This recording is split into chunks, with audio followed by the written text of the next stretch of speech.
Hello there, guys.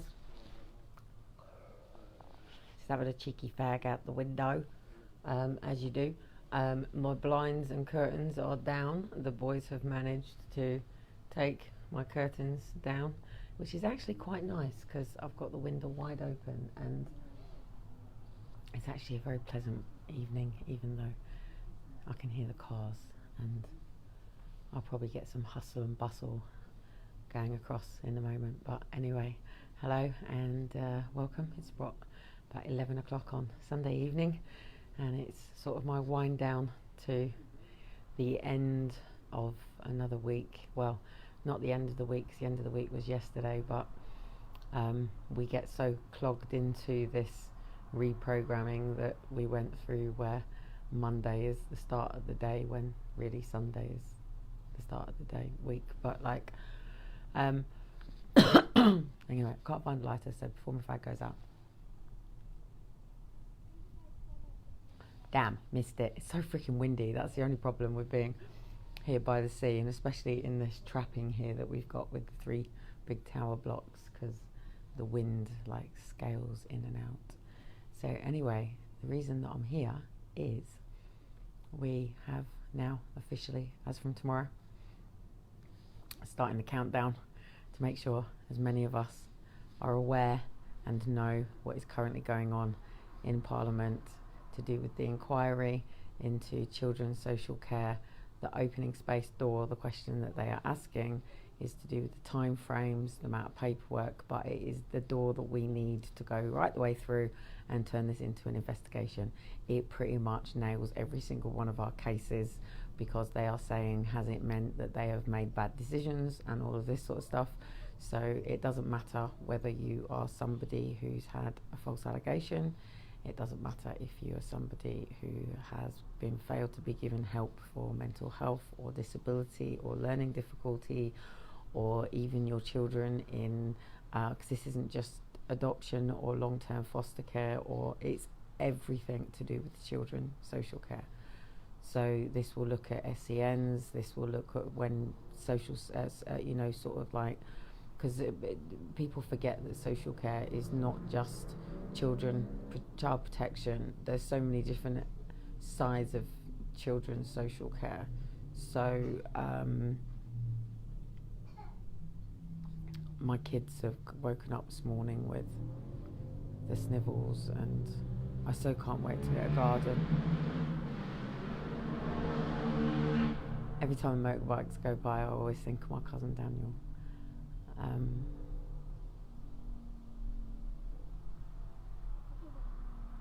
Just making sure the bikes aren't working them up.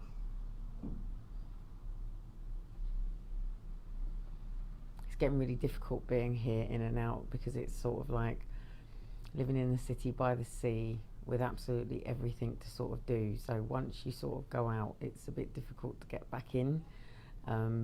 And the kids always want to get on and go and get something done. So I'm going to be changing a lot of my stuff around this week, but every video obviously is going to have a reminder, because the reason that I'm here live is to tell you that the inquiry into children's social care was opened. I can't remember what date it was opened, but literally the end of the inquiry is the 30th of August. So we've got 2 weeks now, 2 weeks and 1 day left until the final day, where they will literally shut the email system down. That will be it. They will then go through everything, have an inquiry. The panel will then sit there and look at everything that they've heard and seen.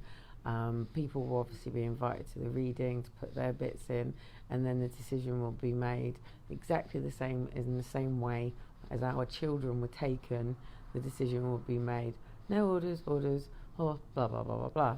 So it's exactly similar process. So it's being chaired by the committee of the Department of Education. So it's the people who fund social care. So what people get confused with is why children and adult social services don't work together. There is a working model that say they should work together, but the reason they don't work together under a family model is because they are two funded different separate pots. So the education system is what funds children social care, and it's sort of more housing stroke council tax that pays. So it's your housing benefit. So your housing, well, not your housing benefit, but your council tax, the component that you get that's covered by your housing benefit, because the component you add to it is like your bit is your dun, but the stuff that gets definitely paid is adult social care. So hence why adult social care is so underfunded, because obviously it comes from people's council tax, and then obviously if people don't pay council tax, then adult social care doesn't get any funding, because that's where it comes from. So children's social care comes from the Department of Education. So what you've got to remember is, in government, and this is why I keep saying there shouldn't be parties, there should just be standard positions. And this is why it's really annoying, because these cunts have been messing about over. So basically, imagine we're all at school, and at school you all had like a class captain, and say every year that class captain got voted in. Now that class captain very rarely got to know everybody, because they were the class captain, and they got alienated from everybody just because they were class captains. So we all know the system, like prefects and stuff like that. So it's exactly the same system, but done on a bigger scale of the whole of the UK. So our Prime Minister is basically our head of school, and then you get the deputy head, which is then the Labour Party, because they're the ones that didn't quite make it through. And then it like runs down on then out of all of them people. So out of all of them people who had all of them different parties and all, you know, rallied up and said, vote for me, vote for me, vote for me. And had a party and celebrated and did lots of sponsorships and raised lots of money, because they're self-funded. They basically go into positions. So the education department from that then is the children social care.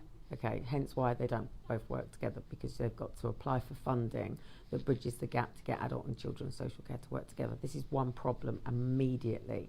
And one of the biggest problems that I've been trying to get them to realise is when children's social care bring a child below the threshold as a result of a parent that has had physical, mental or learning difficulties, legally is obliged to be, the parent is to be brought above the threshold by adult social care. So this is an instant fail in the courts, in the judiciary system immediately, because it fails its own law, because most people get legal aid, so therefore they're not being defended, they're only just shuffling paperwork and getting people to just sort stuff out, and half the time it doesn't turn up at court on time anyway. Most of the time the social workers don't have time to sort this out. Most of the time, sometimes the social workers then got to go off and deal with another case, because many of these have got up to 50 cases to deal with. Sometimes they're cut and pasted, sometimes they're just put over on a mic, sometimes the psychiatrist doesn't even actually get to meet with the parents, because half of the time sometimes there isn't enough time, or parents are pretty scared about all these appointments, or they can't get to trips, or they just submit it based on the paperwork. So straight away, all courts are flawed immediately on a balance of probability. So on a finding of facts, immediately on a balance of probability, every family court is already acting unlawful based on the balance of probability of when you go to a freedom of request is what they are 100% reliant on, is a freedom of request. It's the information that you sign across to them on the information freedom of request. That then accesses any previous social care involvement that you've had, that they have on their system, not necessarily any other systems, because they're not interconnected as per se yet. Doctors, police, anything like that. They don't access your hospital records or anything like that.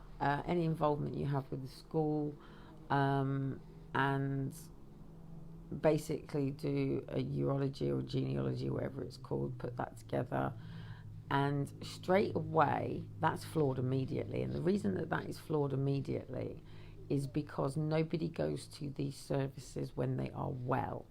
So statistically, now actually that's not clinically true, because if you're a cancer patient, you get that final day where it's like, yay, fantastic, you're clear of cancer, or no, you're not. Now with that, what's happening in the psychological reports, and especially in parent reports, because the majority of people and social workers, and this is why this inquiry is so important, the majority of social workers don't get the time to do even do an adequate parental report when it's in court or when it's in child protection, children in need. One, because parents either refuse to work with them, so they can't get them done, and that is a big challenge in itself. If you can't work with a parent, then you can't do a parental assessment on them. Two, the local funding area, depending on what assessment units that they have, on what sort of level of assessments they can do, be it that can people change nappies, down to parent, mother and baby units. I say parent units with one maybe probably existing in the planet, but like down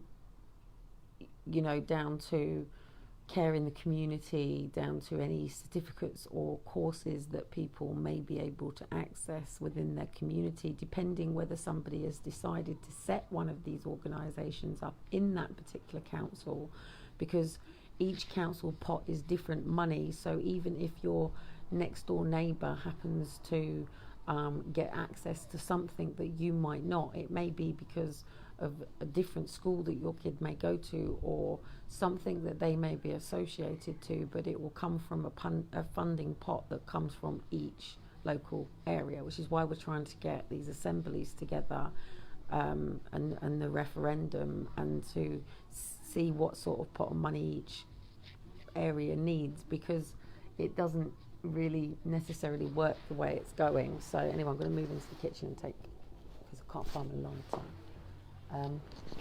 And I don't really fucking hate smoking anyway, let alone in a flat. But oh god, bright light. God, it's so weird going from being in there to being in here. It's like really cozy. I know some people come in and go, oh right, it's like a really dark room, but at night time it's like really, really cozy, and it's really quiet outside sometimes, and on Sunday nights it usually is really quiet, so I don't have all the Sunday night kerfuffle and everything going on outside.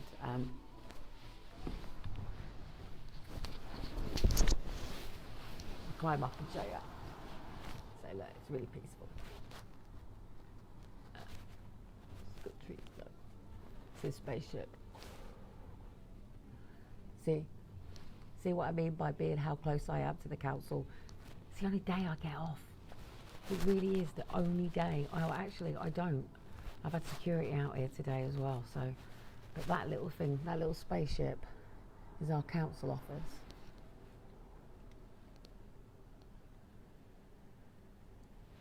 Johnny 5 is alive. Seriously, you see that camera? Me and Dean, seriously, we fantasize about climbing up there, putting some eyelashes on him, and a little mouth. I don't know if you can see the camera, it might just be dark. We've got like two beady eye cameras that look like Johnny 5 from a film I used to watch when I was a kid. So anyway, I'm going to chill out. I just wanted to tell you that it really, really, really is important to get these submissions in. So you've got literally 2 weeks to really knuckle down and scale yourself and go, right, so let me just take this for example. I actually have one of my bundles here. So it's getting a bit chaotic because I keep taking paperwork out of it, and I really fucking hate doing this. So the best thing I would say to anybody to do, because it's a Word document you've got to put together, so basically you've got to write a Word document. So if I could open it now, I would, but Amber's here, so she can probably do it, and basically just cut and paste the question into this message now, or when you can. See, what a fucker, it's gone out just because it's that windy. And actually, if anybody wants to come forward who has already managed to do it, who finds this stuff easy, who knows the best way to do it, any teachers actually, and no, not fucking Lisa Bartle. Seriously, I want to strangle that woman. Yes, please, go send this video to the police. Do me a favour. Hello, Mr. Policeman.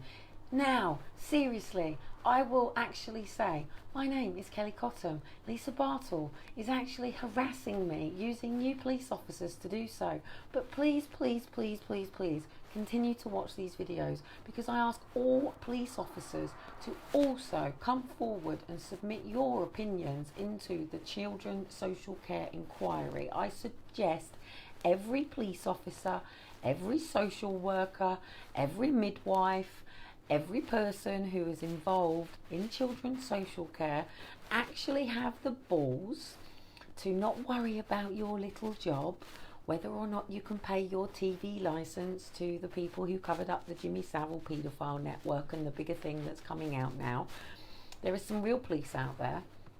There are some real social workers out there. There are some real police officers out there. There's some real people who work for the system out there, and they're good people. And we need the really good people. I've got stuff coming up on my phone. We need the really good people to come forward.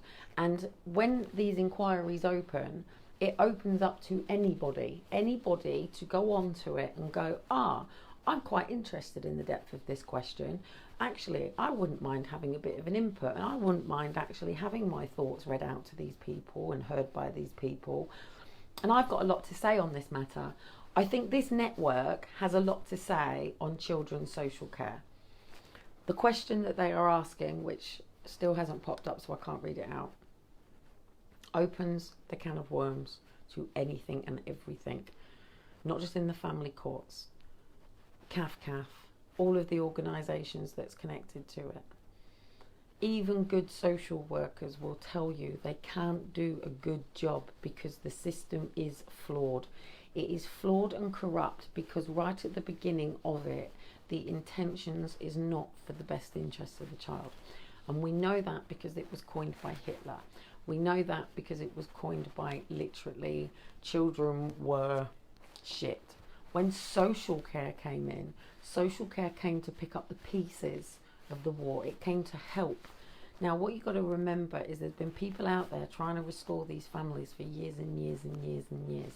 The devil don't like it. Why would it want to try to reunite families that, one, they were burnt and gassed and put through chambers anyway? But,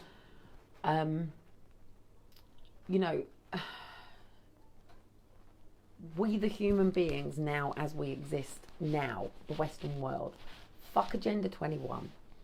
Fuck people's previous agendas. Fuck previous fucking MPs and queens and all of this shit. Fuck the people who think they know what the people need.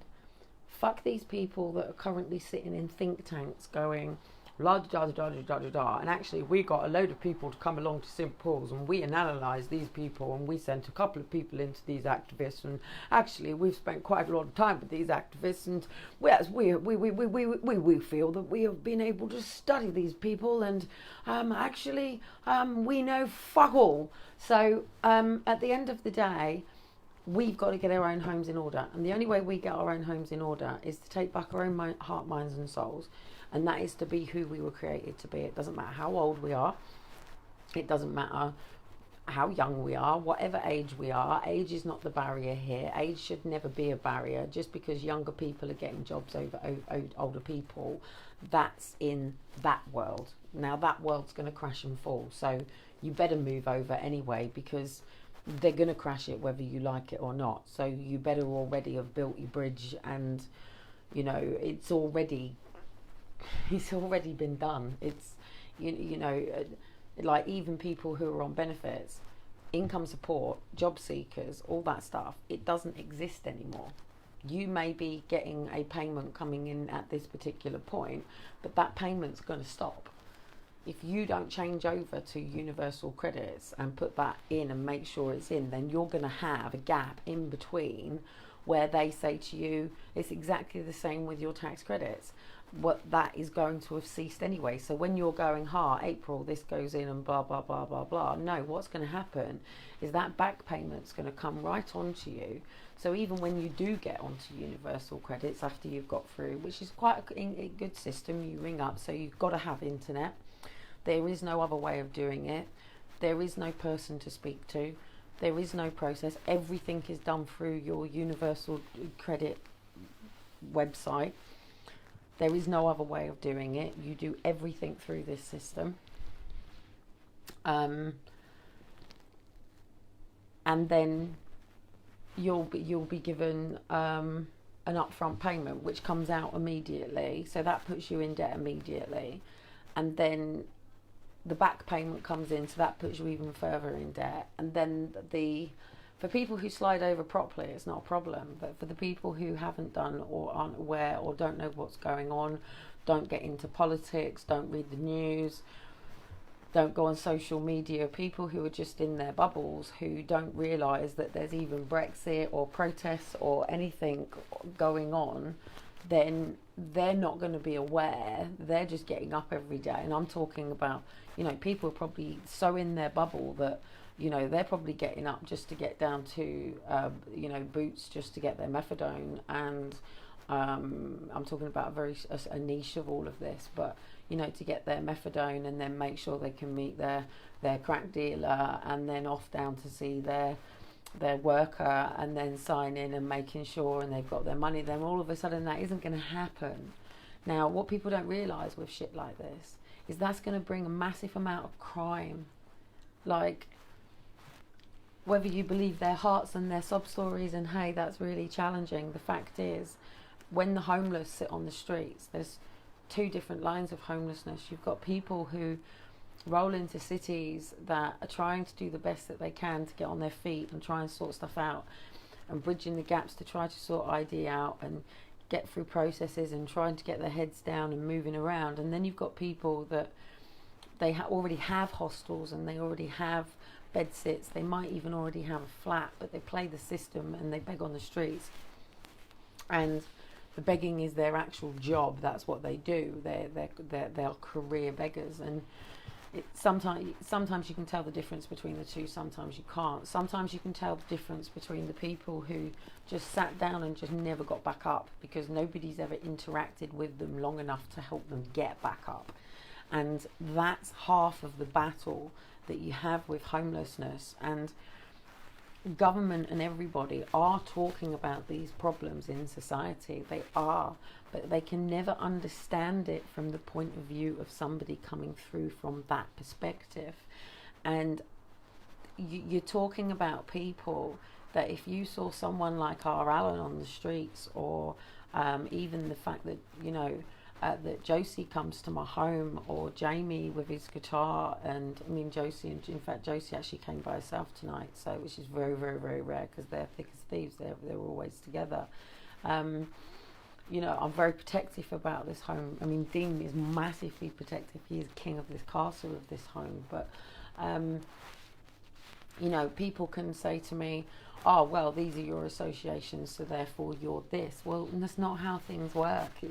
It's not like school where the jocks are here and the bad boys and the good girls, and life isn't like that. That is just this illusion that films and dramas and documentaries and other people's opinions and books and stories and education that we've had through school has given us these beliefs, like Father Christmas coming down the chimney at Christmas, and as children we grew up believing that, and that's what I'm talking about by a belief system. And if you take everything that I say back to this one concept, that this seed was planted in you as a child, that you had to wait every year for something that you wanted, that you might not get, that you might get, and you wanted, and you've lived your whole life up until sort of maybe 9, 10, 11, living like that. And then you're coming into this time of education where you're being told that you just got to sit down, go to school, and in this time you're being told about these kings and queens that have come in and they've done this, and this is how the world works, and this is geography, and this is how you get from A to B, and this is a French language. You might learn about Italy, and hey, look at these really poor people over in Africa, and and you've got to make lots of money because they need water, and we're going to make you feel really guilty if you say you're hungry, and we're going to tell you that children in Africa are starving. and this whole schema and understanding of the world has just been so brainwashed into us as people. And this is why the system don't like people like me, and school never liked people like me. Even the RE teacher, fucking hell, he really didn't like me.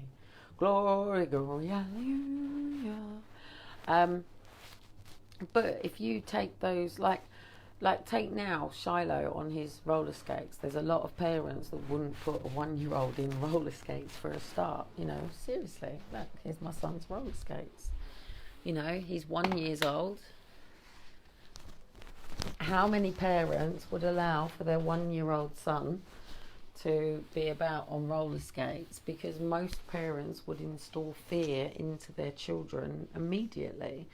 Don't touch that, don't do this, can't do that, you shouldn't do this, don't do this. And we don't actually have the time to even actually spend with our children to grow and nurture our children to be the people that they were meant to be in the first place, because we've hopped them off to a fucking education system or a fucking children's system, and fucking children over system, and a fucking care system that's fucking children and fucking children over, and fucking fuckwit fuckers are fucking children.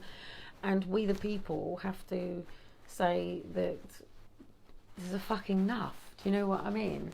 Because we can't just get up and go to work tomorrow to pay for our bills knowing that we've got these people coming back in September and the school bell's going to ring and they're going to sit down in their meetings and discuss how much money they're going to take off us out of our wages when we go to work, how that's going to be taken off of us.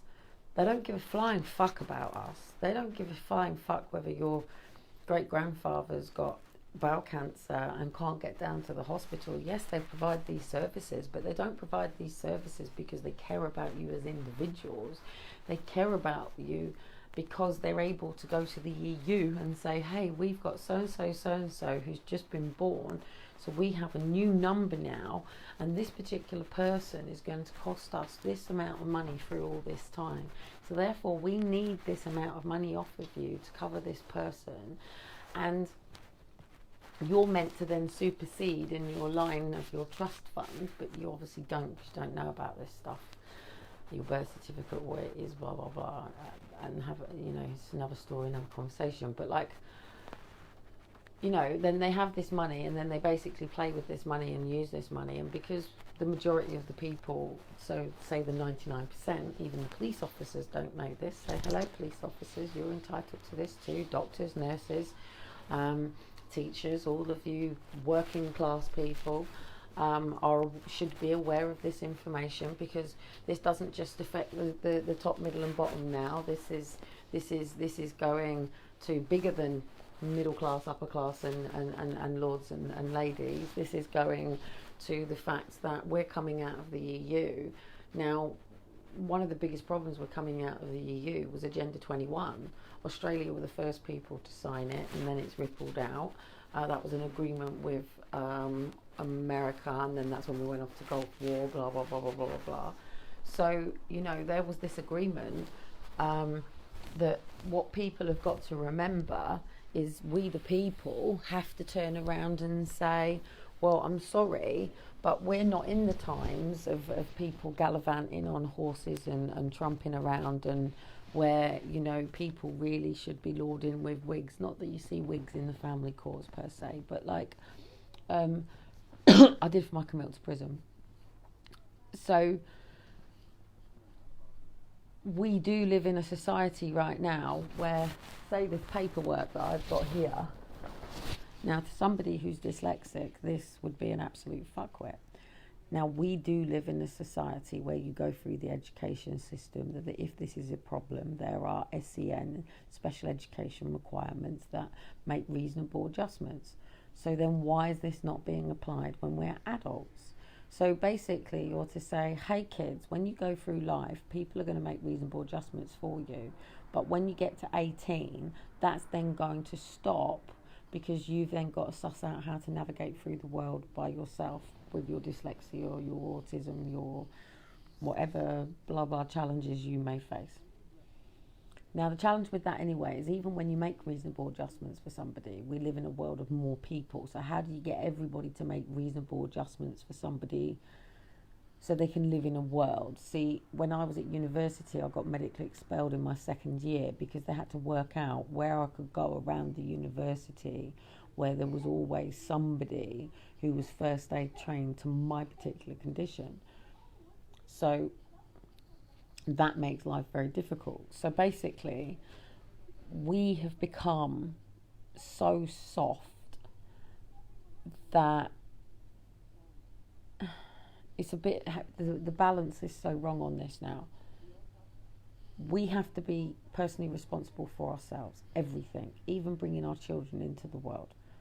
We are responsible for those children. We're responsible for their food. We're responsible for their clothes. We're responsible for keeping them warm. We're responsible for giving them shelter. We're responsible for providing them with the needs of the tools that they need to grow into the children and then thrive into the adults that they're to be. We're responsible for their education. The education system is not responsible for our children's education. We're responsible for that. We're responsible for choosing that education sector that we may choose to put them in because we, the parents, want to give them the opportunities in, per se, what they may want to be, because it's like a library Google of education, and that's really cool. But we've become so, who pays for it? Like, now if you apply for school for your child, you're likely to have to be 5 miles up the road, and then you've got to get up there, and it's all a bit chaotic at the moment because people aren't really thinking about the needs of the people of this country. And if they really did, then it would work quite well anyway, because the universe works so in tune with the way it designed it. So it designed people to be born for a reason anyway. But then we've all sort of been cattle market into this unnatural way of living. Take 3 meals a day. Why do you have breakfast, dinner and tea? Like, seriously, why do you have breakfast, dinner and tea? What tells you that you need breakfast, dinner and tea? What tells you that you need to have breakfast, dinner, tea, or lunch, supper, however you call it? But what tells you that you should have a good, healthy, slumped breakfast in the morning, a sandwich or a soup at lunch, and a good, nutritious meal in the evening? Well, that comes from having breaks. That's where that comes from. That doesn't come from your actual natural hunger in your body going, I'm hungry, I need some food. What do I fancy? My body really needs this right now. What them 3 meals comes from is so the industrial revolution could make sure that you had 3 adequate breaks a day coming into work. So basically you had to sleep so long, eat. So basically you had to get up in the morning and have a good, proper, healthy breakfast, because you had to then go and do 4 hours solid work. Then you were entitled to your hour's lunch, hence why it had to be a sandwich or something quick, not what your body needs but what your break would allow you to have.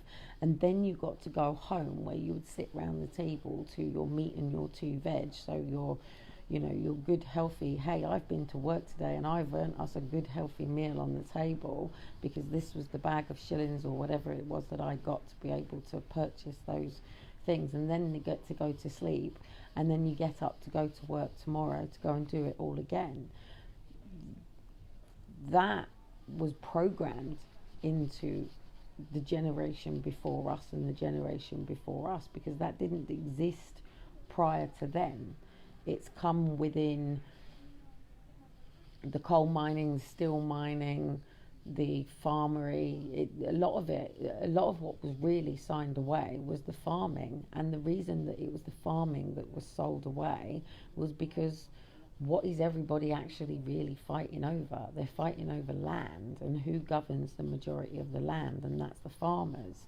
So hence why we now have all of this factory made peppers, mushrooms, onions, apples, bananas, you know, with your GM crops, and everything being mass produced and just distributed per country.